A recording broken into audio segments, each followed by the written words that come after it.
Hello viewers, मैं हूं सरताज sir और आप देख रहे हैं सरताज सर की क्लास।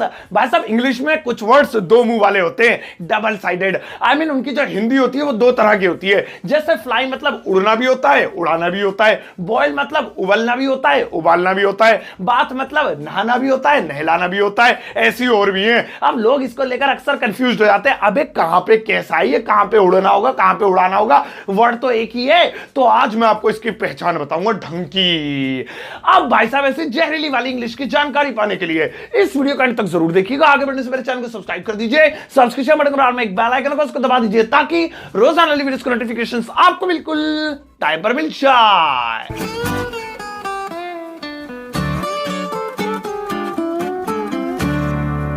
अबे कहां घुसेड़ दिया मोबाइल में छोटी सी जगह में, तू पर भी सर टकरा रहा है। भैया ये जो आज मैं टॉपिक पढ़ा रहा हूँ, एक्चुअली मैं एंड में वीडियो के एक इंपॉर्टेंट मैसेज देना आपको इससे रिलेटेड टॉपिक से, जो भी आज मैं आपको पढ़ा रहा हूँ, ठीक सर ना लग जाए तो इसलिए वीडियो एंड तक देखना और वो इंपॉर्टेंट टॉपिक देखकर जाना। रूल्स से रिलेटेड है ताकि आपको रूल्स और गहराई से समझ में आ जाए। ठीक है, निकल रहा हूं मैं, गर्मी लग रही है मोबाइल के अंदर। ठीक है, तुम वीडियो देखो, मैं जा रहा हूं, बाय। तो चलेगा, शुरुआत करते हैं इस वीडियो की। और आज के दिन मैं आपको सिखाता हूं दो मुंह वाले इंग्लिश वर्ड से। अबे कितना खतरनाक नाम है इस टॉपिक का। चलो भैया, पहला वाला है फ्लाई। अब फ्लाई के दो मतलब होते हैं, उड़ना और उड़ाना। तो नहीं है, उड़ना भी है, उड़ाना भी है, लेकिन कौन सा वाला कब होगा, ध्यान से सुनो, पहचान बताता हूं।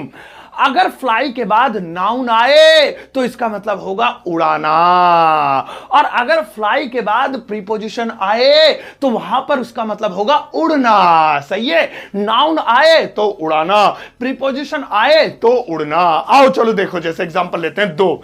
जैसे कहीं पर लिखा हुआ है I am flying a kite, I am flying a kite. अब यहां पे फ्लाई का मतलब क्या है, उड़ना है या उड़ाना है। तो भैया यहां पे फ्लाई के बाद आप क्या देख रहे हैं, फ्लाई के बाद है अ काइट, यानी कि एक नाउन है। तो ऐसी कंडीशन में यहां पर इसका मतलब होगा उड़ाना। तो इसकी इंग्लिश होगी मैं एक पतंग उड़ा रहा हूं, मैं एक पतंग उड़ा रहा हूं। सही है, एक और एग्जांपल लेते हैं। जैसे कहीं पर लिखा हुआ है I am flying over the house, I am flying over the house. अब यहां पे आप क्या देख रहे हैं, यहां पे फ्लाई के बाद है ओवर, और आपको पता ही है अगर फ्लाई के बाद आ जाए प्रीपोजिशन तो ऐसी कंडीशन में उसका मतलब हो जाएगा उड़ना। तो इंग्लिश होगी मैं घर के ऊपर उड़ रहा हूं, मैं घर के ऊपर उड़ रहा हूं। तो याद रखना, I am flying a kite, भैया यहां नाउन है उड़ाना।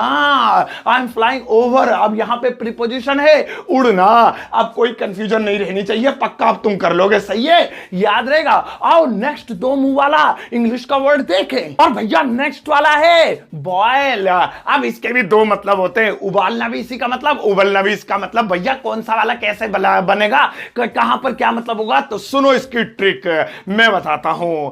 अब भैया इसकी जहरीली ट्रिक ये है कि अगर बॉयल के बाद कोई नॉन लिविंग चीज है, नॉन लिविंग समझते ना, निर्जीव, जिसमें जान ना हो, आलू, पंखा, प्याज, फ्रिज, टीवी, जो भी नॉन लिविंग चीजें, निर्जीव चीजें हैं, अब वो निर्जीव नाउन्स हैं। तो भैया अगर वो है तो बॉयल का मतलब होगा उबालना, और अगर बॉयल से पहले कोई नॉन लिविंग चीज है तो वहां पर मतलब होगा उबलना। सही है, बॉयल के बाद आए नॉन लिविंग तो उबालना, आंख का डंडा लग जाएगा। और अगर बॉयल से पहले आए इंग्लिश के सेंटेंस में नॉन लिविंग तो उबलना। आओ जैसे एग्जांपल लेते हैं दो। जैसे आई am boiling the milk, I am boiling the milk. तो यहां पे आप क्या देख रहे हैं, आई एम बॉइलिंग, बॉइलिंग से पहले आई है, तो यहां पे कौन सा सजीव है, तो ये फॉर्मूला यहां पर काम नहीं कर रहा। लेकिन बॉइल के ठीक बाद द मिल्क, यानी कि एक नॉन लिविंग चीज है। दूध में जान होती है, नहीं होती, नॉन लिविंग, निर्जीव। तो ऐसी कंडीशन में यहां पर उबालना हुआ, इसका मतलब आई एम बॉइलिंग द मिल्क, मैं दूध उबाल रहा हूं। और दूसरा एग्जांपल देखो, the milk is boiling, the milk is boiling. अब यहां पे बॉइलिंग यानी बॉइल के बाद नहीं, बल्कि उससे पहले द मिल्क यानी नॉन लिविंग चीज का नाम है, तो यहां पे इसका मतलब उबलना होगा। द मिल्क इज बॉइलिंग, दूध उबल रहा है ना। कमाल की जानकारी, ठीक है भैया, ये ध्यान रखना, बहुत कमाल की। तो भाई साहब इस तरीके से याद रखना, अगर बॉइल के बाद हो कोई नॉन लिविंग चीज तो होगा उबालना, अगर बॉइल से पहले हो कोई नॉन लिविंग चीज तो होगा उबालना। कमाल की जानकारी है। आओ अब नेक्स्ट वाला देखें। और भैया नेक्स्ट वाला दो मुंह वाला इंग्लिश का वर्ड है प्ले। अब सबको पता है कि प्ले का मतलब होता है हिंदी में खेलना, लेकिन आपको यह भी पता होगा कि खेलने के अलावा इसका मतलब होता है खिलाना। खेलना भी खिलाना भी, खाना खिलाने वाला नहीं, कोई खेल खिलाना। ओए मैं तुझे नहीं खिलाऊंगा, ओए उसे नहीं खिलाएगा, ओए उसे खिलाएगा तो हम खेलेंगे, भाई मुझे खिला लो, तो वो वाला खिलाना। तो खेलना और खिलाना दोनों होते हैं, लेकिन कब खेलना होगा कब खिलाना होगा वो सुनो। अगर प्ले अकेला है तो प्ले का मतलब होगा खेलना, और अगर प्ले के साथ है लेट तो वहां पर उसका मतलब होगा खिलाना। अब प्ले ये नहीं अकेला ही लिखा हुआ है, सेंटेंस में नहीं है, तभी खेलना होगा, मतलब उसके साथ लेट ना हो और कुछ भी हो, लेट ना हो। अकेला है तो खेलना और उसके साथ लेट है आजू बाजू उसके, तो वहां पर उसका मतलब होगा खिलाना। एग्जाम्पल देखो, जैसे I will play, I will play. अब यहां पर आप देख क्रिकेट भी कर सकते थे, आई विल प्ले क्रिकेट, ठीक है, आई विल प्ले। तो यहां पर आप देखेंगे कि प्ले के बाद या प्ले से पहले या इस किसी भी इस पूरे सेंटेंस में लेट नहीं है, तो प्ले अकेला माना जाएगा। तो यहां पे होगा खेलना, मैं खेलूंगा। लेकिन अगर कहीं पर लिखा देख जाए आई will let him play, I will let him play, तो यहां पे भैया इसको अब समझ जाओ, यहां पर खेलना नहीं बल्कि खिलाना। तो विल वही गागी के वाला है ये, आई विल लेट हिम प्ले, मैं उसे खिलाऊंगा। खेलने देना, देना भी होता है लेट का मतलब कोई काम करने देना, तो मैं उसे खेलने दूंगा नहीं, उसे खिलवाऊंगा, खिलाऊंगा, मैं उसे खिलाऊंगा। So I will let him play, मैं उसे खिलाऊंगा। उसे क्यों लगाया? क्योंकि हिम है, हर होता तो लड़की के लिए हो जाता तब भी, सही है। तो लेट हिम हो, लेट प्ले हो तो समझ लो खिलाना, और खाली प्ले हो तो खेलना, ये फर्क होता भैया। ऐसी जहरीली जानकारी के लिए लाइक कर दो, अभी तो और भी बाकी है, मजा आ रहा तो कसम से बटन दबा दो, नीचे ही होगा, नीला कर दो उसे सफेद से। आओ नेक्स्ट वाली जहरीली जानकारी देके, और भैया नेक्स्ट वाला दो मुहा इंग्लिश का वर्ड है सिट। अब ये जो सिट है इसके दो मतलब होते हैं, बैठना और बिठाना, दोनों ही हैं, लेकिन कब बैठना कब बिठाना अब अपने दिमाग में बिठा लो। सुनो मैं बता रहा हूं भैया, अगर सिट अकेला है, अलोन है, तो उसका मतलब है बैठना, और अगर सिट के ठीक बाद ऑब्जेक्ट है तो वहां पर उसका मतलब होगा बिठाना या बैठालना, ऐसे भी कह सकते हैं, बैठालना, बिठाना या बैठालना, ठीक है। तो अकेला, अकेला मतलब नहीं बिल्कुल सन्नाटे में एकदम जंगलों में पड़ा है तो वे उसका मतलब बैठना, मतलब उस सेंटेंस में सिट के बाद ऑब्जेक्ट ना हो, उसे अकेला माना जाएगा, तो ऐसी कंडीशन में बैठना, और ऑब्जेक्ट है उसके बाद तो फिर वो बैठाना बिठालना हो जाएगा। एग्जांपल लेते हैं, जैसे कहीं पर लिखा है I will sit here, I will sit here, तो यहां पे आप देखेंगे कि आई विल सिट हियर में सिट के बाद कोई ऑब्जेक्ट नहीं है, सिट से पहले भी ऑब्जेक्ट नहीं है, तो यहां पर इसका मतलब है बैठना।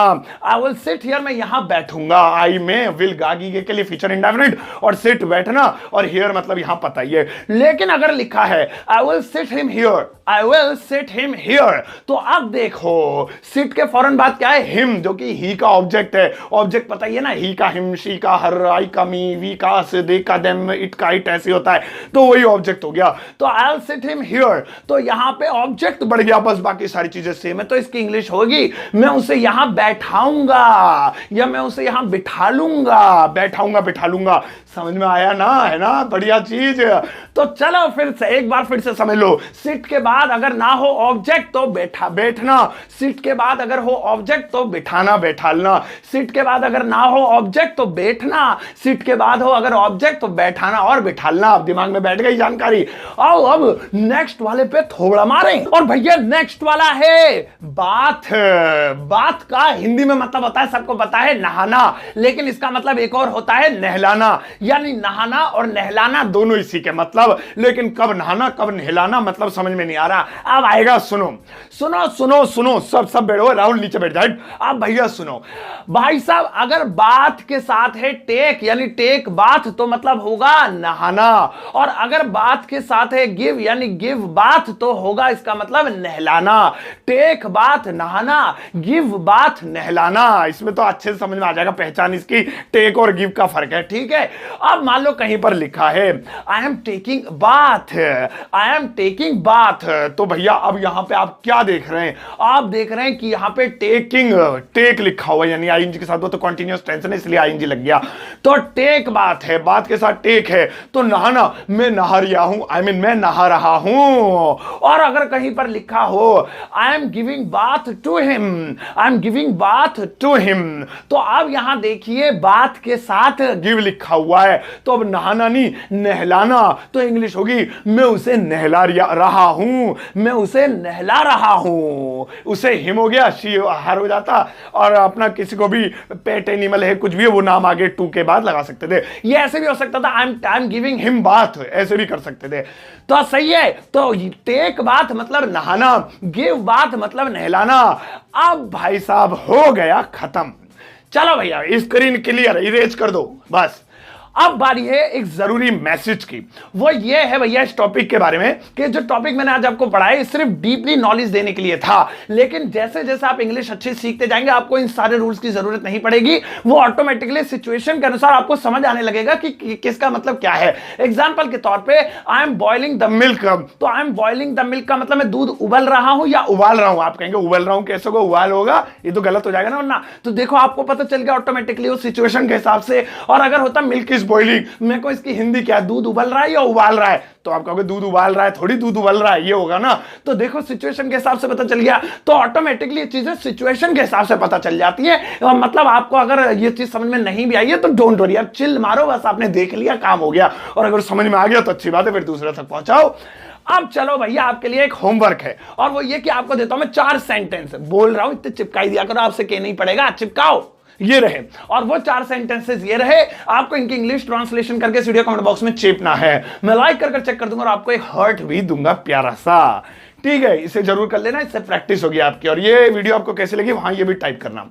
तो भाई साहब ये थी आज की वीडियो, 2 मुंह सांप जैसे सुने होंगे आपने, आप 2 मुंह इंग्लिश सेंटेंसेस के ऊपर, आई मीन वर्ड्स के ऊपर। आई एम श्योर आपकी नॉलेज बढ़ी होगी, आपको इंग्लिश सीखने में मजा आ रहा होगा। ऐसी डीप नॉलेज और हार्ड नॉलेज और एडवांस लेवल की नॉलेज आपको मिलेगी सिर्फ सरताज सर की क्लास पे। अब जाओ अपना प्यार दिखाओ, और इस वीडियो को जाते जाते एक प्यारा सा लाइक देकर जाना।